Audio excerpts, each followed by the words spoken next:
My whole family is fighting over this. I'll try to make this as short as possible. My father passed away last month. He owned a classic car. I believe it's a 1950s Chevy Bel Air. My son, nearly adult, is the only grandson he had. I have one sister who has 2 daughters, and I have 2 daughters along with my son, so there are 5 grandkids in total. My dad was never much of a girls' guy. He always got along with the boys more so than the girls. He and my son were very close. He's left the car to my son in his will. The rest of the grandkids got $4,000 each. The vehicle is valued over $70,000. My sister is livid. I'm unhappy as well. It's just blatantly unfair to his 4 other grandkids. I don't understand the legality of the situation because it was left to him, but he's currently underage. The car's currently held at my mom's house. I don't know how to force him to sell it, but I think that should happen, and the money can be decided equally amongst the grandkids, the way it should be. My son is very upset about this. He says Grandpa left him that car, so it's his car. I have money saved for his college, and I'm almost considering telling him that his college money will be divided up amongst his sisters and cousins if he refuses to sell the car. Am I the idiot for forcing my son to sell the car that he's inheriting? Edit. Yes, my siblings and I got some money too, a little more than the girls got. Most of the assets went to my mom. There were only a few things he passed on to us when he died because he knew the rest of it would be when my mom goes. My husband thinks we should leave everything as is, but maybe speak to my mother about leaving more to the girls than to my son when she passes. That's where most of the money is, since she has my dad's estate. I've been worked up because my sister and her husband are extremely mad and talking my ear off about this. My girls, the oldest set to get married this year, are also very unhappy. It's blatantly unfair to the other grandkids. My daughters asked why Grandpa didn't love them as much as their brother. Lady, you're asking the wrong question here. You need to ask yourself whether you intend to honor your father's last wishes about his property or not. It seems unfair, but forcing him to sell it would damage your relationship with your son. Is it worth doing that? Oh, Pete, you're so concerned with being fair to your daughters and nieces, but you don't seem at all concerned with being fair to your son. How is it fair to rob him of his rightful and legal inheritance? OP plans to loot the young man's college fund if she can't figure out how to force him to sell the car so that she can steal the money. That's despicable, all because she never taught her daughters that money doesn't equal love and her sense of fairness doesn't trump a legal will. OP, you are the idiot. I hope you figure it out before you lose your son over this. Yep, this is disgusting. The grandma can leave a more significant portion of the inheritance to granddaughters. Soon this poor young man will be posting, "Am I the idiot for going no contact on my mother?" who puts the mother in smother because she bullied me into selling what my beloved grandpa gave me and or stole my college funds, and also going low contact on the 4 young ladies who gladly partook in this against me, taking what was mine for themselves. Holy crap, why do you hate your only son so much? OP, you can give his college fund money to his sister's wedding, or whatever, and it'll just be the same as stealing his car. If you do it, you won't be in his life anymore. This is not about money. This is his remembrance of the granddad he loved and was close with. He made an effort to spend time with Grandpa, but the girls did not. So let him keep Grandpa's last gift, or lose your son. This is not about money, and he'll never forgive you. My wife, Angie, 27 female, and I, 29 male, have a son, Sam, toddler. We're part of a friend group of 7 people, including us. There's one more couple in this group. The other 3 are Zoe, 32 female, Greg, 41 male, and Tim, 30 male. Zoe doesn't like kids. She openly avoids them whenever she can. I've always known about this and have no problem with it. There have, however, been occasions in which she took it too far. The friend group lives all over the country now, and most of us only get together once or twice a year. This January, we all decided to take a 5-day trip to Greg's beach house. It's in a different state, and a 2-hour flight away. Both Greg and Tim have children. Greg invited us over while his kid was with his ex, but Tim's a single father and couldn't afford to leave his daughter with a babysitter for 5 days. Due to that, it was decided that Tim's daughter and Sam were welcome on the trip. Angie and I offered to leave Sam with my mother-in-law, but the whole group, including Zoe, said it was fine. All of these decisions were made 2 months in advance. 2 days before the trip, Tim informed us that his daughter had chickenpox and he had to cancel their tickets to stay with her. At that, Zoe called Angie and said, "Guess your mom will have a busy week." My mother-in-law was traveling and wouldn't be back for another week. We had no other babysitting options or time to find one, so we told Zoe we were still bringing Sam. Zoe protested, saying that she was only okay with having kids around during the trip because she knew Tim had no choice, and we had no excuse to bring Sam now that Tim's daughter wasn't coming anymore. But we held our ground. The others took our side. During the trip, Angie and I tried to help Zoe avoid Sam as much as possible. This made our trip underwhelming, as we spent a lot of time apart and didn't get to see our friends as much as we wanted, but it worked. Zoe and Sam were in the same room 4 times, including our arrival and departure from Greg's house. Despite that, she insists that we ruined her trip by bringing him and that it was selfish of us not to consider her feelings about children after Tim dropped out. Zoe has yet to speak to us since we flew back home. This week, she unfollowed Angie on Instagram 10 minutes after she made a post for Sam's 2nd birthday, so I think she's still bitter. Angie's been feeling guilty about this. I reassured her we had no other option, and it was unreasonable of Zoe to ask us to change our plans at the last minute, but I'd be lying if I said I didn't consider we might be in the wrong. Am I the idiot? You know what? Sometimes you just can't change plans at the last minute, like pulling a trusted babysitter out of your butt when you were led to believe 2 days before that you wouldn't even need one at all. Sucks for Zoe that she doesn't like kids. I don't like kids either. But OP, you can't just stick your kid in a room at home with a litter box and an automatic feeding system. You had to bring your kid with you, as was the plan all along. Sucks for Zoe. Not the idiot, OP. What? Did she expect you to predict with your magic ball that you should have your mother-in-law on backup duty just in case Tim's plans fell through? It's so bogus. And as you said, this was all decided months ago. Zoe is strangely entitled to think that she should be able to call the shots in a group like that. If she decided having a kid around wasn't her cup of tea, she should have skipped the trip. She has some really negative and callous feelings toward you, and maybe you're better off moving on from her as a friend. It's funny, Zoe doesn't like kids because it sounds like she's the biggest baby around. My take on this is that Zoe might have been accommodating for Tim and his daughter because Zoe might have a little thing for Tim. And since Tim dropped out, why would she want to put up with your kid cluttering up the beach house? My mother-in-law is 64. My husband and I are both 30, and we have an infant daughter. I've had an issue with this since day one.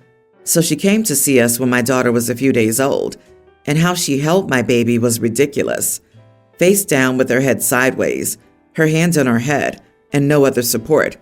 My daughter's legs pointed upward toward mother-in-law's elbow, and swinging her back and forth fast enough to give her the startle reflex repeatedly while screaming. She laughed about it.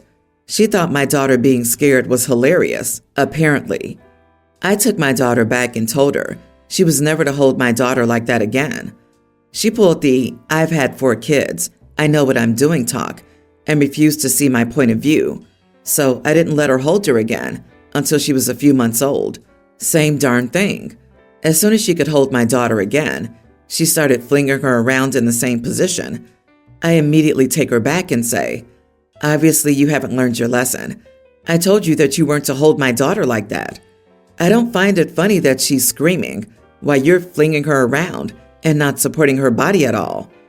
I told her and my husband she's not holding my daughter again until she stops disrespecting me. My husband was angry. However, he didn't say anything because he gets it and sees why it sketches me out. but is still bothered that his mom is alienated. I told him she would get another opportunity when she learned to respect me. He agrees. Well, she's been coming over often, and I figured I would give it another shot because she's been good, and it's been 2 months since the last incident. She takes the baby, but immediately flings her in the downward position while aggressively getting her neck with no support to her head or anything. Again, my daughter starts screaming and flailing her arms out in a startle reflex. Mother-in-law again starts laughing and saying, "Ooh, such a scared baby. It's because mama doesn't play with you." I took my baby from her arms, told her to leave, and said she would not be holding her ever again. She asked why, and I said it was because she once again was being disrespectful and laughing at my daughter being scared because she refused to stop being so aggressive with her. She turns to my husband and says, "Screw this, I won't be coming around anymore," and leaves. My husband is angry at me right now. He says I'm cutting his mother out over my fear and that the baby's fine, and she raised 4 kids and likely did the same crap to us, and we turned out fine. I refuse to budge on this. I'm not okay with her flinging my baby around. I don't care how many babies she raised. Am I the idiot? Edit. Just so we're clear, my baby's not colicky, and she hardly ever cries. If she does, it's because she's tired, and I can calm her in seconds. When my mother-in-law holds her, however, she screams. Even if she wasn't doing anything wrong, as a mom with a baby who hardly ever cries, hearing my baby scream while this woman does this is not okay at all. Not the idiot. I wouldn't let her within a mile. As for your husband, look how he turned out. You have a husband problem. What kind of sociopath finds it funny to terrorize their grandchild? Exactly. OP should schedule an appointment with the child's pediatrician and make the husband come. Take a doll and demonstrate to the doctor how your husband's mother has handled your child and your baby's reaction. Say, "Doctor, my husband thinks the way his mother terrorizes our child is okay. What do you think?" OP, you gave the old bag 3 chances to respect you in your decisions as a parent, and she blew it all 3 times. Your husband needs to grow a really shiny spine and tell his mom, this is not her kid. She doesn't get to say how the baby's held or fed or anything at all. I wouldn't allow her in your house again. By the way, if her child-rearing methods were so perfect, why is your husband such an idiot? I'm so angry on your behalf. Your husband is not protecting your little family. My boyfriend, 26, and I, 25 female, have been together for just under 3 years now and are expecting our first child in March. We've been very open about marriage, so the engagement itself would never be a surprise, but the proposal was.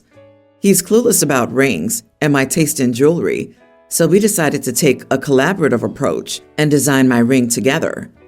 In the process of all that, I made it very clear what kind of proposal I wanted. I told him explicitly that I wanted to get engaged surrounded by all my closest friends and family, and that having them involved in the surprise was very important to me. After the ring was ordered, I was in the dark. I had no idea when it would be ready and no idea when he would propose to me, so I just waited with excited anticipation. 2 nights ago, we took our dogs on an evening walk at the beach near our house, which we frequent regularly. We sat and admired the sunset as our dogs played in the ocean in front of us. After a little while, he started going on about how much he loved me and how grateful he was to have found me, and then he pulled out the ring box and asked me to marry him. It was completely unexpected, and I was a bit shocked. Once I realized what was going on, I kissed him and told him how much he meant to me and how much I loved and cherished him, but I couldn't say yes now because I really wanted my closest friends and family to share this moment with me. He got really upset and told me that he wanted to do something more intimate and keep the moment between us, and that he wasn't comfortable doing it in front of everyone. I tried to reason with him over the past couple of days, but he's been giving me the silent treatment for the most part. I get where he's coming from, but at the same time, I had to design my own ring because he doesn't pay enough attention to the small things like the jewelry I wear. So I really wanted my proposal to be something that he put a lot of thought into to make it special to me. I've heard of countless instances where a girl has turned down her partner's proposal because he did it publicly and she wanted something private. Everyone always seems to sympathize with her and her preferences. The way I see it, this is the exact same situation but reversed. So I don't see what I did was wrong. Am I the idiot? You are the idiot, and you're rude. When did the proposal become something that's scripted? The way you built this up in your mind, you should have just proposed to yourself, since you had an exact scenario with specific people involved scripted. Lady, you shot yourself in the foot here. A proposal is a one-and-done type of situation. He's proposed to you. The ship has sailed. You had your proposal, and you said no. It won't ever be special like it was again, because from here on out, it won't be from the heart. The proposal isn't just about you and your wants. It's also about him. He doesn't want to do a public display. He shouldn't have to, simply because you envisioned a TikTok moment. He wished to protect the moment between you both. Privacy, intimate. Personally, I wouldn't be surprised if he doesn't bother again. You've shown how little you care about his preferences. Exactly. It all reads as she wants, not what he wants. I can't imagine how bad the wedding planning would be. It reeks of main character syndrome. Yes, your friends and family would be happy for you, but I can't imagine caring so much that I'd be included in the proposal. My pregnant wife, 26, and I, 35 male, are struggling at the moment as I lost my job 2 years ago and my wife had to quit her job as she's suffering from hyperemesis gravidarum. We've used up our savings and live off of our credit cards, but I've got a job lined up starting next month. My wife is very close to her sister, 31, and a few days ago, she confided in her that we're struggling. Her sister has never liked me, but has always been polite to me. Despite my attempts to foster a warmer relationship, she's always kept me at arm's length. A few days ago, my sister-in-law came to visit while I was away, and she was appalled at the state of the house and the lack of baby supplies, as the baby room was bare bones and we hadn't bought many baby things. When I arrived home, she lectured me on taking better care of her sister and scolded me for not getting ready for the baby. The next day, she returned, and she bought things for the house and for the baby. My wife also told her that we had to sell my wife's car to pay some bills and rent. Again, my sister-in-law had to show off, and she bought her a car to top it all off. On Sunday, she sent her $5,000 and then texted her this: "This is your money and your baby's. Do not use it on that man. If you need more, tell me, and I'll send more. And remember, wherever I am, there's a home for you." I feel like her sister's trying to make me look like a failure, and I expressed that to my wife. My wife and I argued, and in a fit of anger, my wife said that I only feel like a failure because I've been failing. She's apologized since, but I still stand by telling her to return everything, as I feel like accepting her sister's so-called generosity is a way to manipulate my wife into thinking I'm a bad husband. You are the idiot. What sort of husband are you if you want your wife to be without a safety net for her and your child just because it bruises your ego that you can't support them well enough? Time to put your ego aside and accept help because you need it. The sister's helping her family, not trying to make you look bad. You don't need anyone else to do that for you. You're doing a great job of making yourself look bad without her help. OP has been unemployed for 2 years. His pride didn't mind living off of his wife, who had to leave her job a few months ago due to pregnancy complications. It's taken that long for him to line up a job for himself, finally. OP also latched onto his breadwinner wife when she was only 21, and he has a whole 30 years. It's no wonder his sister-in-law doesn't like him, and why she told his wife the money isn't for him.